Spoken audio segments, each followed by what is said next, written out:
Hey, what's up guys, Marc Brunet here and welcome back to my new world building series, Developing the World of Chroma Island. In this fourth episode, we're going to take a look inside of Mount Chroma right here at the Red People's Village. Then I'll show you how to create an awesome brush to save you a lot of time with your shading. It's a brush that's slowly becoming my own favorite. And so, let's get started.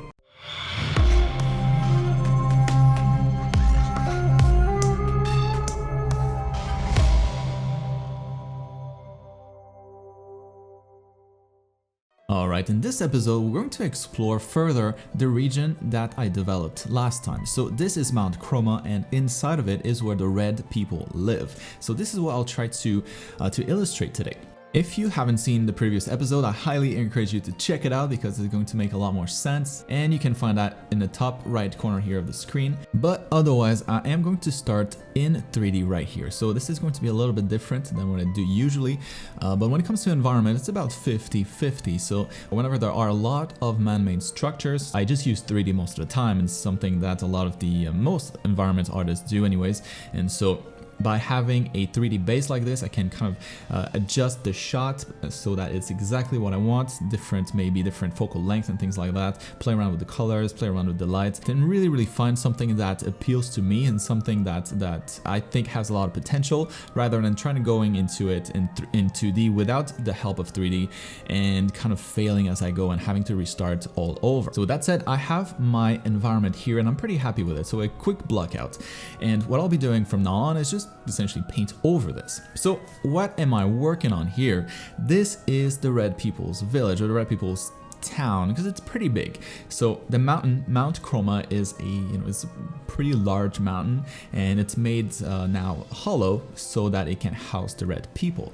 And the way that I thought about their race, their village, and kind of where they live is really based on kind of a fungus, right? So something that invades, something that spreads slowly over time or rapidly over time, and that's really kind of what the Red People are. And so I wanted their housing situation to kind of represent the same thing here, hence the massive fungus-like structure here.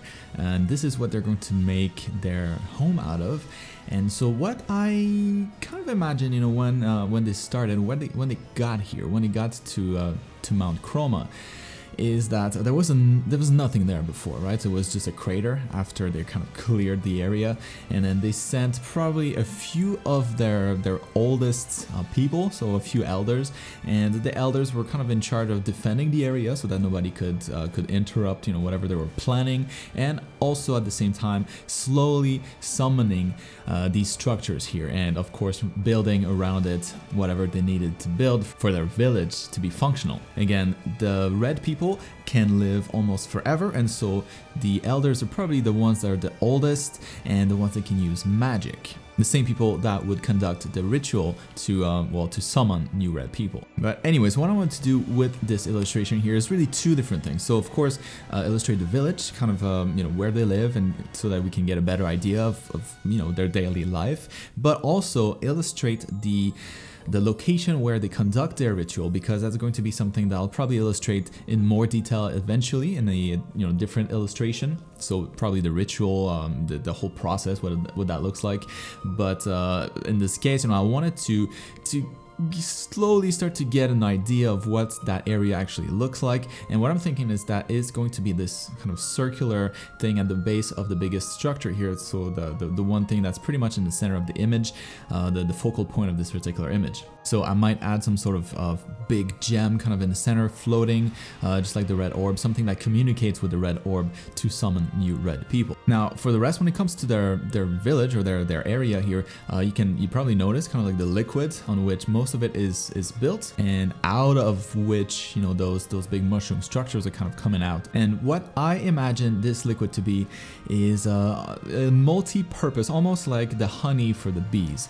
And this is something that the plants around the red orb secrete, so kind of like sap, but they produce a lot of it. And of course, the bigger the plants, the more is produced.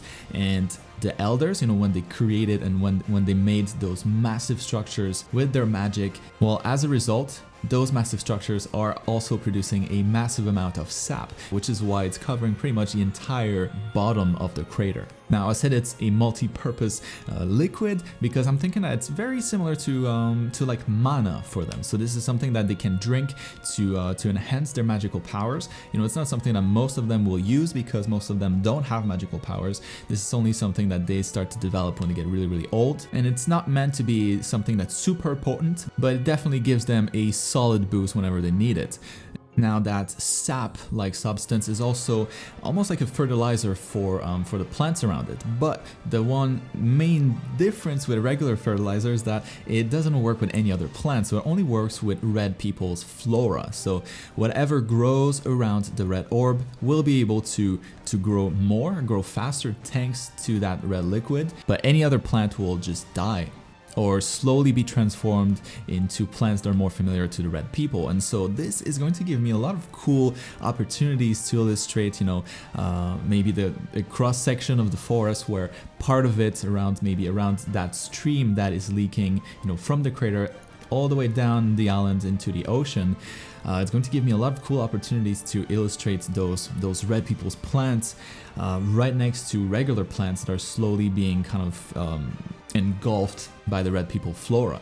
And so the plants that we see kind of in the foreground here would be, again, red people's plants. They're not always red, but it's something that only grows around their area. This is something that's only possible when it's in close proximity to the life orb. Now, finally, just a quick mention about kind of their technology, right? So are they developed? Are they pretty primitive? I would consider them to be, you know, around medieval times. So, and that's pretty much going to be the general rule for the island. You know, most of the tribes are not going to be that advanced, so nothing sci-fi or anything like that. But they still are advanced enough that they can create some pretty interesting structures for themselves. And as a whole, you know, as a colony, they've been around, they've been in this crater, they've been living there for a couple decades, so not too long, not hundreds of years, and so they're not fully established, right? So they're still growing, and they have yet to populate the entire area that they occupy. And so there we have it. So that is going to be pretty much it when it comes to this region here. So there's plenty more to talk about, of course, but I'll get to that in another episode. And then, of course, for scale, we have this red female here at the at the entrance of the crater, and so she's gonna have a lovely walk down to get back home. And finally, this is going to be the final illustration for now. I'm pretty happy with it. So I like the colors. I like that I understand a lot more what I'm dealing with here when it comes to the red people. And as a quick side note, this environment along with the previous one are all things that I am going to teach how to build from scratch in the context of art school, which is my full art education program. It's a massive course that I spent the last year and a half working full-time on, and it's meant to replace a Bachelor of Fine Art or something that's equivalent, more aimed at digital artists. So if this is something that might interest you or somebody else that you know, you can definitely go ahead and check it out here in the top right corner, or also I'll put a link in the description below. Anyways, now I am going to move on to the second part of this video, which is going to be how to create my new favorite brush. So you'll see it's actually quite simple. Well, let's get to it. All right, so the brush in question is called Skin Cavity here, or Skin Fold, or Canvas Half. These are brushes that are found in my advanced pack. This is again something that you can grab on my QBrush store, but I'm going to try and show you how to easily create one of these because it's pretty awesome. So what I use it for usually will be for things like this. It's great because it adds shading on one side and a hard edge on the other one. So let's say you want to, I don't know, shade a tube. Well, there we go. 2 brush strokes and you're done. If you want to add, let's say, different sections to this mountain here, let's say I can grab this color here, and there we go. You can add different parts to this cliff super easily. Of course, I'm calling this Skin Fold or Skin Cavity because it works extremely well for anything that's like wrinkles and things like that, on the face, but you can use that for any kind of fold that you want to create. It works really well. Or let's say you want to add a little bit of highlights here on the side. Well, you can do that super easily, just like this. Right, so how do we actually create this brush? First of all, we're going to go ahead and select a new canvas. So usually 500 by 500 works pretty well. Anything too big is going to lag. And so what we're going to do here is recreate this. So basically the stamp that you want to try and get is something like that, right? So a triangle with one side that is a little bit harder and the rest just starts to fade. So you can start with a regular round brush, right? So do something like this, nice triangle. And then you can start to erase it. So let's say you don't have any other brushes. All you have is the basic brush like that.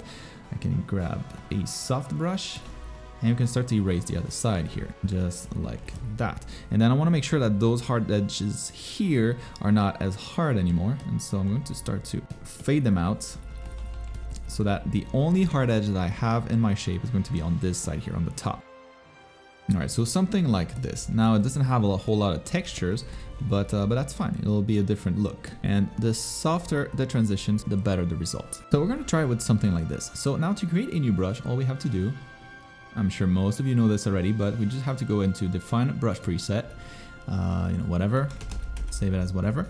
And now we have a new brush. Of course, that doesn't work too well, and we're not gonna leave it like that. So what we're gonna do is open up our brush panel here, and there's a couple of things that we want to do right away. So first, transfer. We wanna make sure that we select that because this is going to impact the opacity depending on your pen pressure. So pretty important. And the other one, shape dynamic. What we want to do here is change the minimum diameter. So I like to keep it at something like 60 and above. So let's go 70. And we don't want to touch anything else other than the angle jitter here, which we are going to set to direction. So now any way that I turn, the brush will turn as well. So now this is what we have. It works pretty well, but to keep it a little bit lighter, what I like to do is increase the spacing just a little bit. So something like 20 or 15 is going to add a little bit of distance between each of the stamps. As you can see, it doesn't look too bad. Now you can kind of get like this hairiness on the outside. So maybe if we can reduce it a little bit, we won't get as much. But yeah, there we go. So that works pretty well. And well, with that, we are pretty much done. So that's it. That's the only thing that you need to do. This brush, I will warn you, it's a little bit tricky to use at the beginning because it works in only one direction, right? So when I go down like this and when I go sideways, the hard edge will be at the bottom. If I go up, the hard edge will be on the other side. And so if I want this to be the opposite, I have to use an opposite brush stroke. It takes a couple of a few minutes to get used to it, maybe like up to an hour. But once you're able to use this, once you get past that initial hurdle, it's an incredibly useful brush. Like I said, it's one of my favorite brushes now, and I use it all the time. So at this point, all we have to do is open up our brush panel and select to create a new brush preset with what we've set so far. So we're gonna go ahead and make sure nothing is selected here, and we're gonna call it, whatever, fold brush. There we go. And so if I go back to my illustration here, I'm going to test it out. See if we get cool results with this. And there we go. It's pretty much the same thing. So this one's a little bit sharper. But like I said, you can create any kind of variant to the triangle, to the initial triangle. And when you get good at using this, it saves a ton of time for all the free shading that it gives you pretty much. And so I hope this is going to help you. Again, now you have the tools to create your own. As you can see, creating a new brush is pretty simple, but if you're lazy, again, you can always grab it from my Brush store along with all the other ones here that I have. All right, guys, this is going to be it for this episode. I hope this was somewhat entertaining and helpful. If it is, make sure to hit that subscribe button and also make sure to click the notification bell to be notified as soon as the next episode is live. For the next episode, I'll be working on a new unique character. So if there's anyone in particular you'd love me to illustrate, please go ahead and write that down in comments below, and I'll see you guys next time.